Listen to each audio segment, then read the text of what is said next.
Oi, tudo bem? Eu sou a Silmara, esse é o canal Brilha Diamante e esse é um vídeo diferente. Coloquei uma palavra de esperança para fazer minha tela hoje e Deus tocou no meu coração para compartilhar com você. Se você está assistindo esse vídeo nesse momento, pode ser que essa palavra faça diferença na sua vida.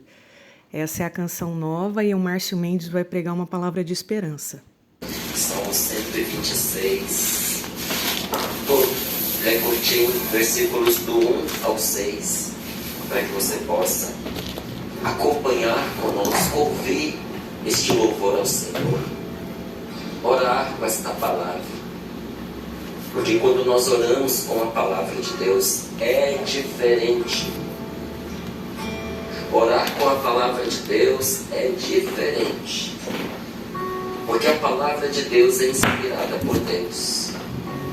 E quando nós oramos com ela, o próprio Espírito Santo vem orar em nós. Quando temos conosco na oração a palavra de Deus, não é só a nossa oração, é a oração de Cristo. Cristo ora em nós. E diz aqui a palavra: quando o Senhor trouxe de volta os exilados de Sião, pensamos que era um sonho.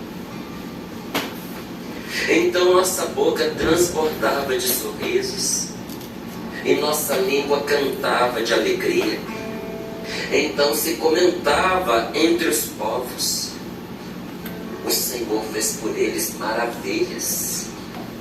Maravilhas fez o Senhor por nós. Maravilhas o Senhor fez por nós. Encheu-nos de alegria. Traze de volta, Senhor, nossos exilados, como torrentes que correm do Negueb. Quem semeia entre lágrimas, colherá com alegria. Quando vai chorando, levando a semente para plantar, mas quando volta alegre, trazendo os seus feixes. Palavra do Senhor. Graças a Deus. Graças a Deus. Quando o Senhor trouxe de volta os exilados de Sião, nós pensamos que era um sonho. Ah, meu Deus do céu, que maravilha é o encontro pessoal com Jesus. Que céu é essa graça chamada batismo no Espírito Santo. É de verdade viver essa experiência de quem estava no exílio e voltou para casa. É a experiência de sair da morte para a vida. É uma mudança tão grande, que você parece ser outra pessoa. Eu me lembro da noite em 1989, que eu tive o meu encontro pessoal com Jesus. Me lembro aquele grupo de oração que eu caí de paraquedas. Fui convidado, fui a contragosto, garoto, 14 anos. Não vou dizer para você que eu era rebelde, porque eu não era, não. Eu era uma pessoa muito pacata, mas eu não queria estar lá naquele grupo aquela noite. Eu fui constrangido. Eu não tive coragem de dizer não para uma pessoa que me convidou, uma pessoa que eu não conhecia. Eu achei que ia pegar mal, eu era muito tímido, eu tinha vergonha de dizer não, porque se eu não tivesse vergonha de dizer não, eu tinha dito não. E quando eu cheguei naquele lugar que acontecia aquele grupo de oração, a pessoa que me convidou não foi. Eu me senti tão perdido ali naquele meio. Então, deixa eu te dizer, tudo concorria, tudo conspirava para que aquela noite fosse uma experiência desgostosa, fracassada, ruim. Mas Deus permitiu que até a pessoa que me convidou não estivesse, para que eu naquela noite estivesse completamente abandonado aí, sem influência de ninguém, não tinha ninguém me vigiando. Inclusive, já que a pessoa não estava podendo pegar uma desculpa, me retirar, mas eu fiquei. E ali as pessoas começaram a rezar. de uma maneira como eu nunca tinha visto católico rezar. As pessoas conversavam com um Deus presente ali. Eu abri os meus olhos, porque em muitos daqueles momentos de oração era de olhos fechados, eu abri os meus olhos. Porque aquelas pessoas falavam com Deus presente. E naquela noite teve um testemunho de uma mulher, lembro direitinho, essa mulher, ela participava de um grupo de oração que acontecia no Lar dos Velhinhos, ali em Taguatinga. O Lar dos Velhinhos era um asilo, o nome dele é esse mesmo, Lar dos Velhinhos, acho que ainda existe. E lá tinha-se um grupo de oração. E esta senhora tinha uma dor de cabeça muito grande, que não curava. E ela foi buscar a cura no ocultismo. Não sabia o que fazer, os médicos não davam jeito, foi buscar artes mágicas, foi se envolver com o obscuro, com o oculto, com as trevas. E naquele lugar que ela foi buscar essa cura espiritual, dessa forma, que a palavra de Deus reprova, fizeram para ela um comentário que normalmente sempre fazem a quem frequenta esses lugares. Nunca vi alguém que foi frequentar esses lugares, que chegando lá, alguém não tenha dito, você é médium, precisa desenvolver. Todo mundo ouve isso. É um jeito de fisgar a pessoa, de segurar a pessoa lá. E ela ouviu isso. Não era a fé dela, não era a religião dela, mas começaram a envolver e aprender. E até dizer, é como uma esponja, se você não desenvolve, você vai retendo o mal em você precisa.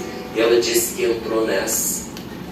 E começou a ir para lá para poder fazer invocações sobre os outros. Ela contava que ela desenvolveu uma dor nos braços a partir dessa imposição de mãos, que os médicos não sabiam o que fazer com ela. Era uma dor, agora era dor de cabeça e a dor nos braços. Ela tinha uma dor tão enlouquecedora que ela disse que sentia vontade de pegar um prego, colocar na cabeça e enfiar o prego para ver se furava, de tanta dor que ela sentia. Ela disse que ela abraçava o travesseiro, que ela babava no travesseiro de dor, babava, que ela não conseguia se controlar. E a dor nos braços, parecia que os braços iam cair. Ao ponto de um médico, tentando ajudá-la, fez uma intervenção que era para tirar a sensibilidade do braço. Não resolveu. Um dia, falaram para ela desse grupo de oração lá no Lar dos Velhinhos. Eram poucas pessoas nesse grupo, mas eles muito fiéis, muito cheios de unção.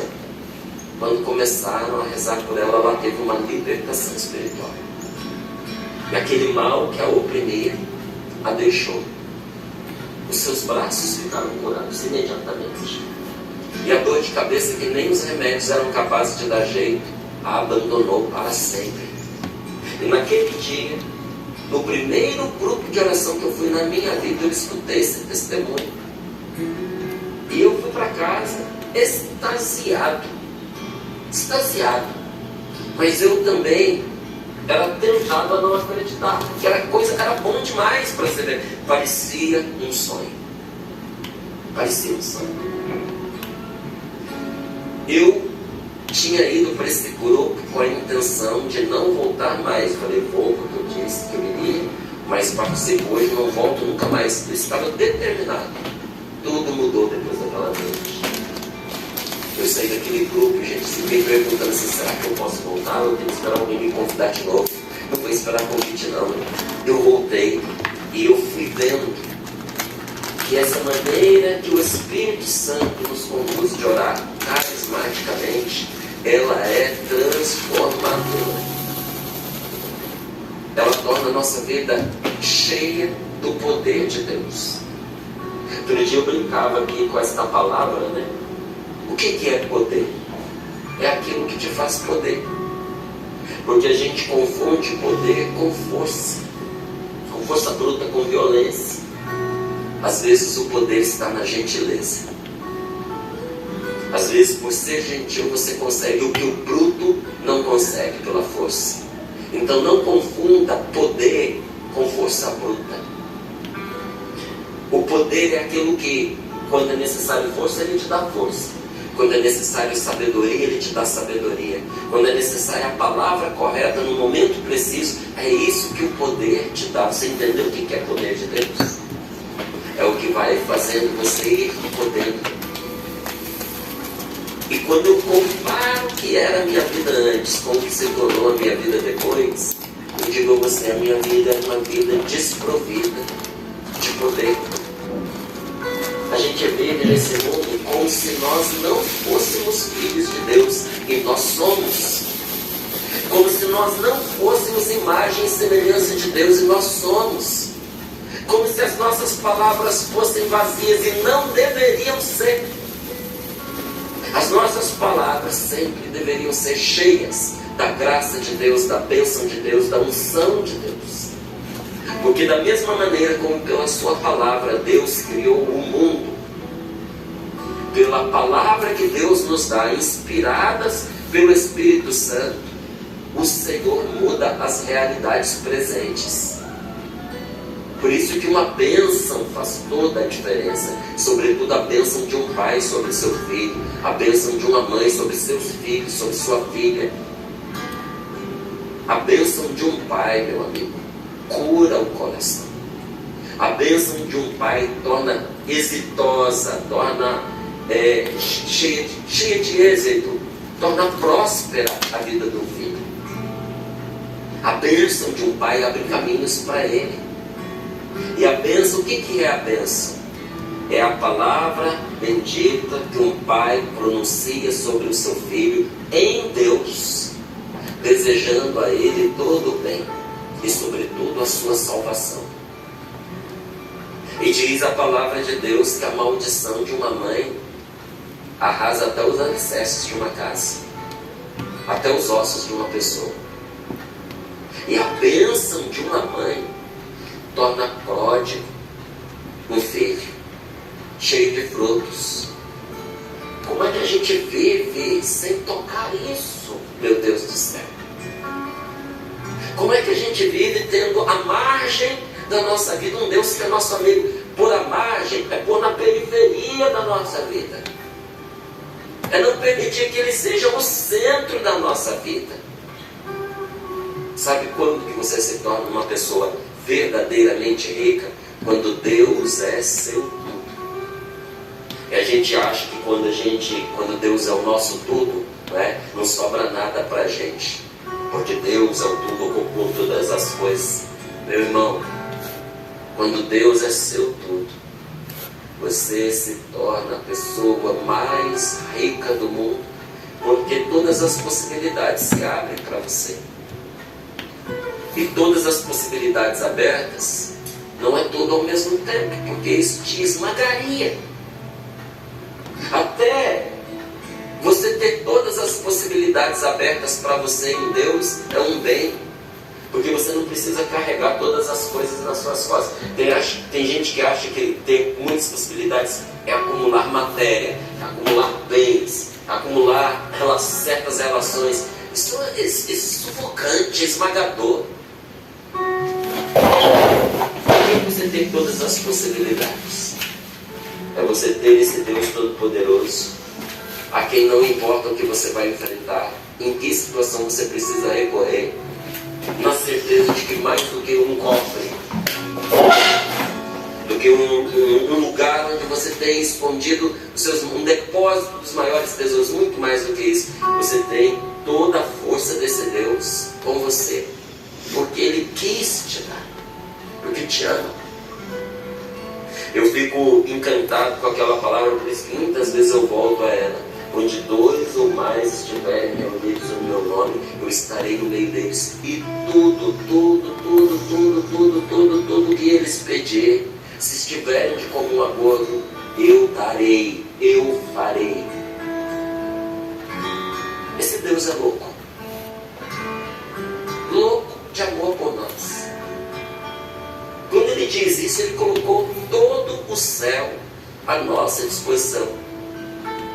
E a gente vive como capacho, buscando resposta onde a gente só encontra escuridão e tristeza, permitindo que o mal tome conta da nossa vida através de vícios e pecados, Vivemos como escravos quando na verdade fomos libertados. Eu gostaria de lhe dizer uma coisa de fundo do meu coração: você é livre porque o Senhor te libertou. Não há nada que você não possa, porque Deus te ama e está com você. E os recursos do Senhor estão todos à sua disposição. Mas é preciso caminhar com Ele. É preciso ir com Ele, para você ter nele aquilo que você também necessita. E isso não é instrumentalizar a Deus, não é. Você sabe por quê? Porque à medida que você vai convivendo com Ele, até por causa dos benefícios que você acha que pode obter dele, eu não digo que você acha, porque você obtém, e mais até do que você imagina, você vai se apaixonando por Ele. E se apaixona a tal ponto que chega uma hora que o que Ele põe à sua disposição não te interessa tanto. Aí até a oração da gente muda. Senhor, eu gostaria disso, mas na verdade sabe o que eu quero? Eu quero o que Tu queres. Gente, isso é uma libertação para nós. De você poder chegar no momento de oração e dizer: não quero isso ou aquilo para mim, eu não vou me apegar a essa coisa. Porque eu quero estar onde Deus quer que eu esteja. Se Deus não me quiser aqui, eu também não quero estar. E se Deus quiser que eu fique aqui, é aqui que eu quero estar.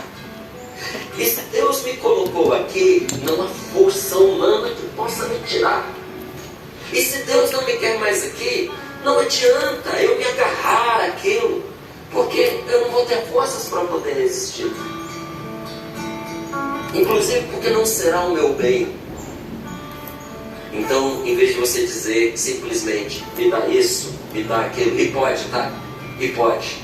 E muitas vezes eu faço. Mas muito mais do que isso, naquelas coisas que são essenciais, você se esparrama em Deus e diz: eu quero o que Tu quiseres. Porque eu não posso me querer um bem maior do que aquele que o Senhor quer para mim. Eu confio em Ti, meu Deus. Eu vou contigo, meu Deus, para onde o Senhor quiser me levar. Me leva contigo quando você permite que isso aconteça. Sabe, o bolo de nocebo da sua vida, o novelo emaranhado de situações intrincadas, aquele labirinto infernal que nós montamos para nós, através de mentiras, de fantasias, de equívocos, de erros, de pecados, de vícios, de maldades, de indisposições que nós vamos vivendo com as pessoas no emaranhado. Armadilhas mentais que nós criamos para nós. Pensamentos nocivos que nós cultivamos a vida inteira. Quando você se abandona em Deus, sabe o que parece que acontece?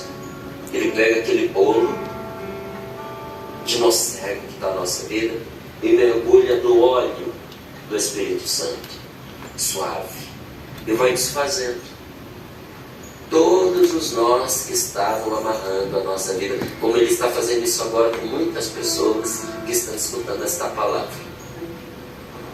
O Senhor quis que você escutasse isso, porque pela adesão do seu coração,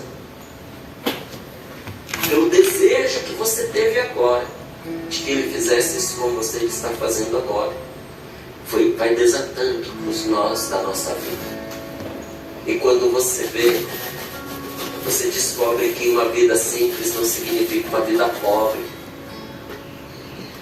A nossa vida se torna simples como um novelo que foi esticado.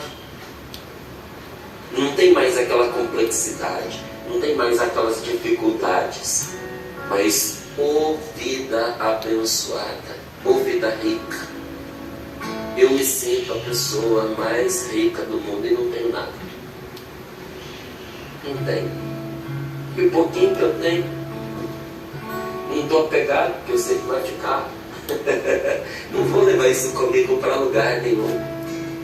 Mas eu me sinto a pessoa mais rica deste mundo.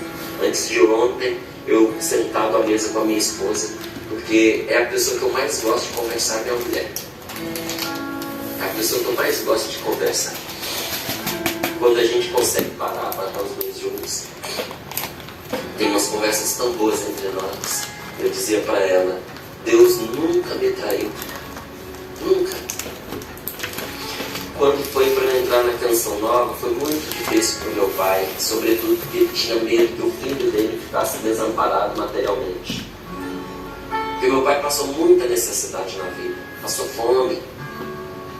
E quem passa fome sabe que fome dói. Ele não quer isso para os seus filhos. Não queria isso para mim, não queria isso para as minhas irmãs. Ele tinha essa preocupação. Ele falava, mas como é que você vai se sustentar? E quando você chegar ali aos 40, 30, 40 anos, se não der certo, já estou chegando nos 50, tá dando certo, né? O que você vai fazer da sua vida? E havia uma palavra de Deus na Sagrada Escritura que me dirigia, que era, todo aquele que deixar o seu pai, a sua mãe por causa de mim, todo aquele que deixar terras, propriedades, amigos, irmãos, por causa de mim, receberá 100 vezes mais neste mundo e além disso a vida eterna. Eu não dou conta dos 100 vezes mais. Se ele me desse de uma vez 100 vezes mais do que eu deixei, eu não tinha liberdade para viver o Evangelho, porque eu ia viver para cuidar de coisas. Mas eu entendi o que o Senhor estava me dizendo. Quem vai cuidar de você sou eu. Então eu nunca, até às vezes eu vi alguns irmãos de comunidade se angustiando com as dificuldades que nós vivemos, materiais financeiros, inclusive dentro da Canção Nova. Às vezes um ou outro vai embora, sai, preocupado com o dia de amanhã, com o sustento. Se você me pergunta assim, você nunca se angustiou com isso? Não. Por quê? Porque você tem algo diferente do que seus irmãos têm? Não. Porque nunca foi na Canção Nova que eu depositei a confiança do meu sustento.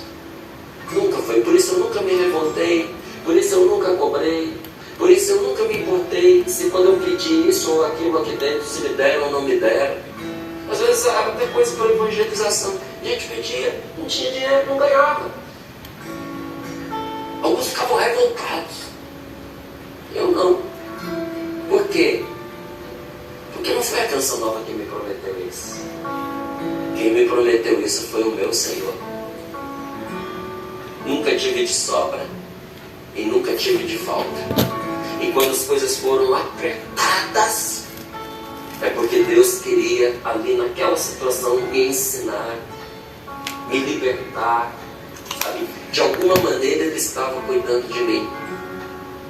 Então às vezes até o que a gente não tem faz parte do tesouro que nós temos, de um Deus que está cuidando de nós. Sabe quando você pega uma pessoa que não consegue cuidar de si mesmo, você mete ela num spa, mas não é aquele spa de luxo, é aquele spa de emagrecimento, que você come contadinho, que você tem que viver com o mínimo necessário, que você tem exercício todo dia. Deus às vezes nos emagrece daquilo que está tornando a nossa vida tóxica e pesada. Oh Deus maravilhoso. Maravilhoso é o Senhor, e eu lhe digo, o Senhor fez por mim maravilhas. Então eu lhe digo, o Senhor nunca me traiu. Na costura da minha vida, eu ia dizendo para minha esposa, eu não tenho, não há mente humana capaz de projetar uma vida assim em harmonia como Deus projetou a nós. Quando é para uma coisa dar errado, ela dá certo. Quando esgota uma possibilidade, abre uma outra porta. Um tempo termina exatamente quando deve começar o outro. E eu fico olhando e pensando, tem alguém orquestrando a minha vida. O maestro lá de cima está tocando, sabe, aquela sinfonia. E aí termina os violinos e começam ali os trompetes, sabe? E você vai vendo a sua vida enriquecendo de uma maneira que você não tinha como você fazer pessoalmente. Eu lhe digo até no cuidado com os meus filhos. Meus filhos têm 23 e 21 anos. Toda a trajetória deles de vida conosco, em casa, família, Meus irmãos, eu sou pai, eu não sou dono. Não tinha como obrigá-los às coisas que eu sonhava, que eu queria. O Senhor não os deu como propriedade para mim. Deus confiou aos meus cuidados esses filhos. Mas os filhos, antes de serem meus, eram dele, do Senhor. E olha, eu tenho que lhe dizer que as necessidades vieram. E para cada necessidade, Deus lançou mão de um meio para nos amparar e para nos socorrer. Então eu gostaria de dizer para você que esse salmo é verdade na minha vida. E que esse salmo é verdade na sua vida. Mas antes de eu ter aquele encontro com o Senhor, em 89, esse salmo também era para mim. Mas nada disso acontecia na minha vida. Porque eu não deixava. Porque eu não acreditava, porque eu não confiava, porque eu não me abandonava a Deus, porque eu não contava com Ele, porque a vontade dEle não era uma prioridade para mim. E muitas das minhas escolhas eram ruins. Como é que um pai cheio de amor vai dar força a uma escolha que vai destruir o filho? Então a minha vida era uma vida travada, como muitas pessoas vivem uma vida travada, porque é uma vida que ela tirou, a pessoa tirou a alma da vida dela, que é o Senhor.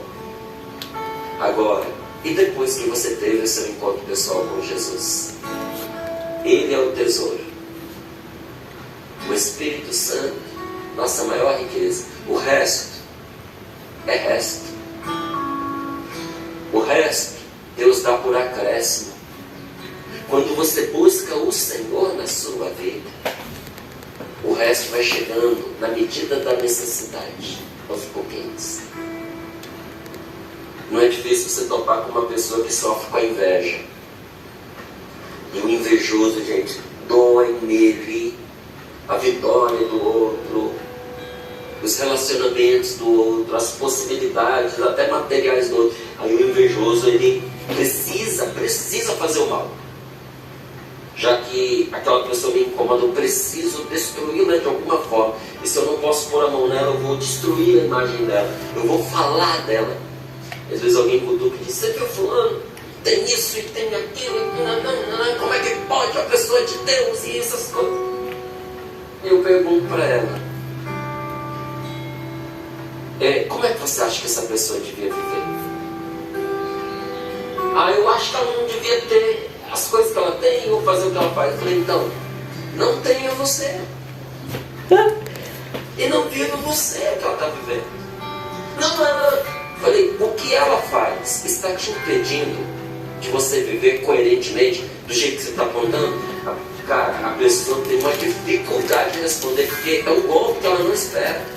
Aí ela diz: não. Eu falei: então, porque um dia você vai prestar contas a Deus de como você viveu a sua vida. E esta pessoa vai prestar contas a Deus de como ela viveu a vida dela. E por que ela tem mais? Eu falei: porque talvez ela precise de mais para se sentir bem, para se sentir feliz. Porque a segurança dela ainda está nas coisas que ela possui. Eu não quero que ela tenha, porque eu não preciso daquilo. Para que eu vou querer ter uma coisa que eu não preciso? Olha quantas vezes nessa caminhada minha chegou alguém para dizer assim: eu acho que você deveria fazer as coisas que você faz fora da Canção Nova, porque assim o dinheiro vem para você e não para a Canção Nova. Oxe, quantas vezes eu escutei isso, fora da família, dentro da família. E é engraçado porque faz a gente pensar: o que eu faria se todo esse meu trabalho que eu realizo eu fizesse fora e o dinheiro viesse para mim? Eu ia pegar todo esse dinheiro e ia colocar na evangelização, porque pessoas precisam se encontrar com Deus. E onde é o melhor lugar para eu pegar tudo isso e colocar na evangelização? Na Canção Nova. Falei: estou no lugar certo. O que eu vou querer reter para mim? Aquilo que pode se converter na salvação das pessoas. Tem um filme, eu sei que muitos já assistiram, a gente teve um sonho para ver e indico para você novamente, chamado A Lista de Schindler. Aquilo aconteceu. O Schindler foi um alemão que gastou a vida para salvar os judeus que os nazistas estavam matando. Ele era um alemão. E ele tinha um relacionamento muito bom com os nazistas.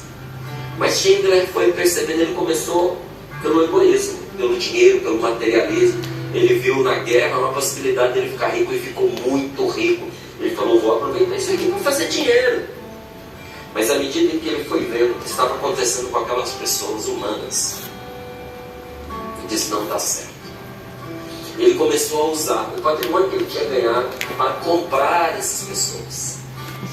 E ele tinha inclusive uma fábrica de projéteis, de balas, de bombas, que seriam usados para matar essas pessoas. Então ele sabotava a própria fábrica. Ele fazia os armamentos para não funcionar. Então os deles não funcionavam. E ele acabou pobre, porque todo o dinheiro que ele tinha, ele usou para comprar até o último judeu. E quando houve o término da guerra e a Alemanha foi vencida, vieram os aliados e iam prender aqueles homens que escravizaram os judeus e que fizeram prisioneiros de guerra. Então os próprios judeus fizeram o Schindler fugir, porque com certeza ele seria preso e seria morto. E na hora que eles vão empurrando ele para o carro, para ele fugir, você precisa fugir. Ele tinha salvado a vida de tantos, agora tinha tantos procurando salvar a vida dele.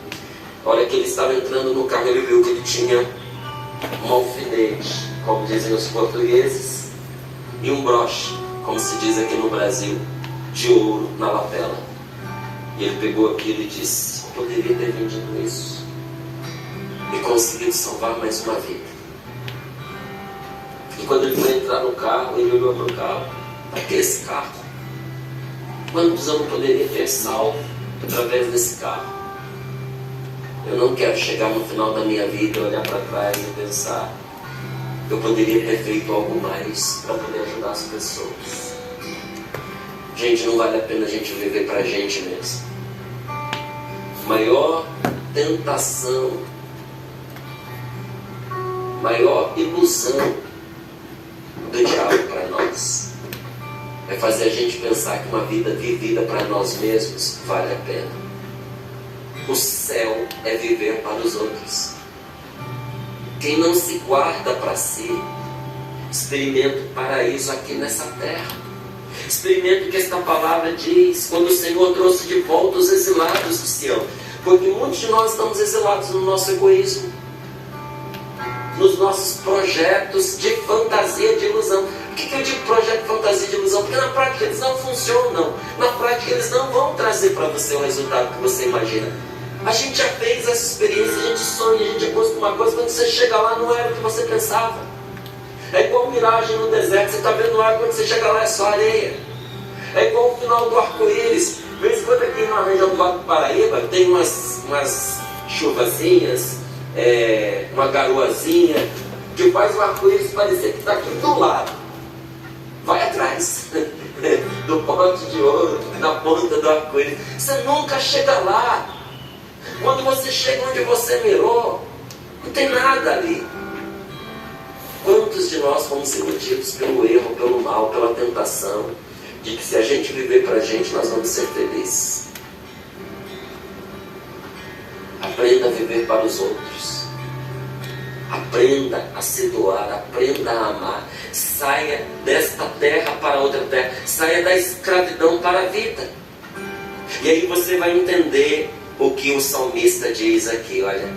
Então a nossa boca transbordava de sorriso.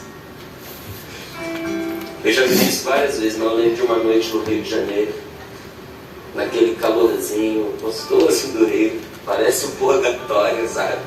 Eu estava deitado na minha cama ali no Engenho de Dentro.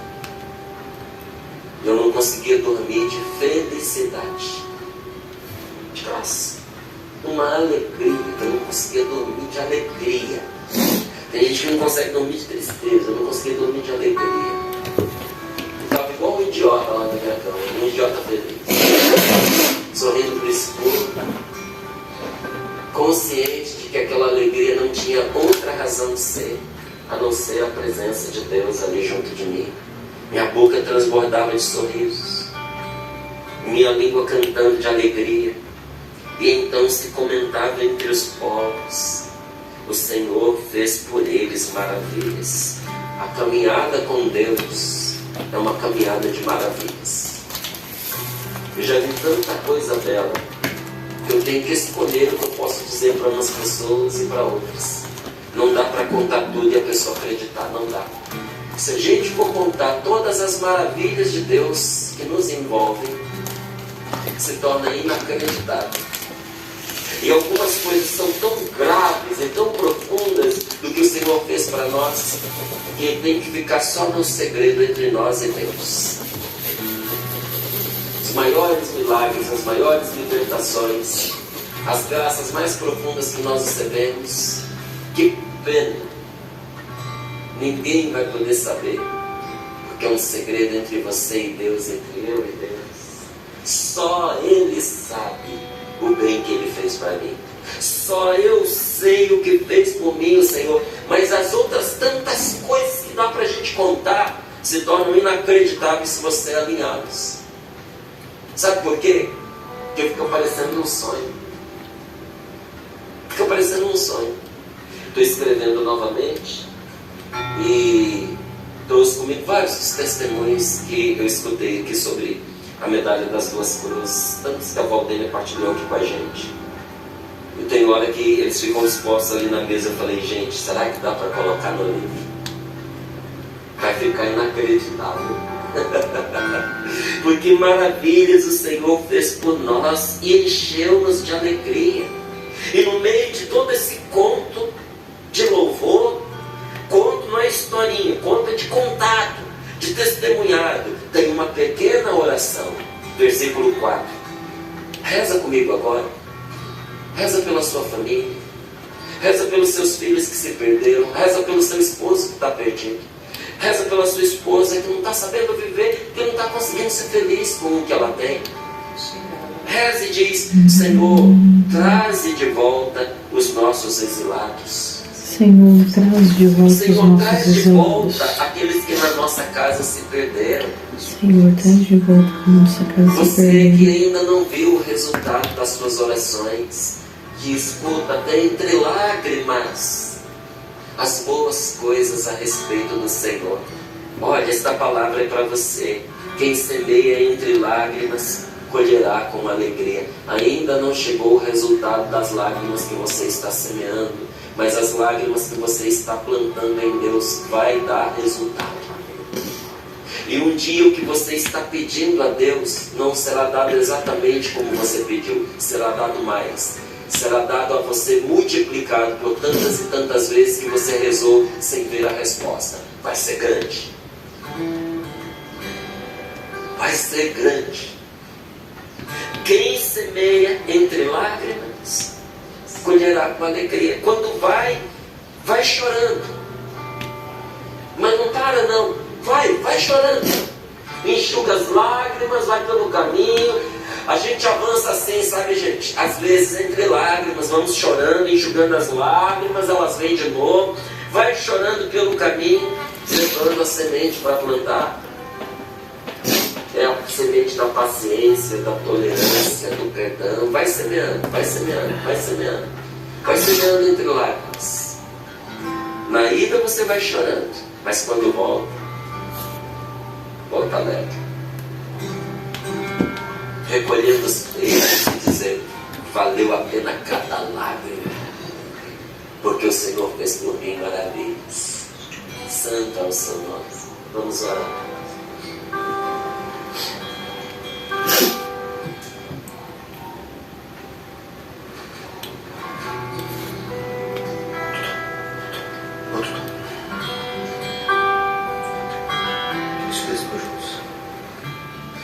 Quero despojar-me assim, sempre querendo carregar teu fardo e viver só por amor. Cante isso, Ele é o mesmo de hoje e de amanhã. Ele é o mesmo de hoje e de amanhã. Sim, Ele é Jesus de Nazaré. Ele é o mesmo de hoje e de amanhã. Sim, Ele é Jesus de Nazaré.